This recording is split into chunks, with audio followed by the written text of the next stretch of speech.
ఆపత్కాలమునా తన పర్ణశాలను దాచెను తన గుడారపు మాటునా నన్ను దాచెను.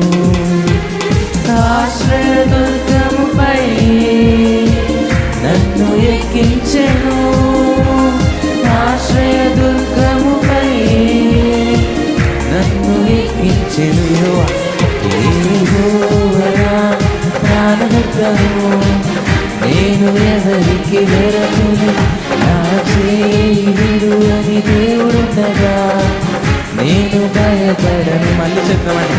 యెహోవా ప్రాణదుర్గము, నేను ఎవరికి వెరతును. నా చేయి